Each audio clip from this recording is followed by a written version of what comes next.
At this time, a collective madness appears to infect the males.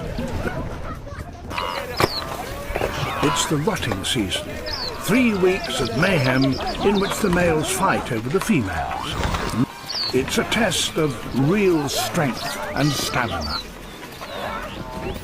These bulls are not to be messed with. Troublemakers are challenged to a duel. The bull springs into action. Challengers are always on the prowl. There's no respite.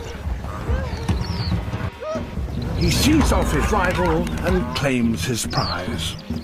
After all that activity, the herds head back to the river.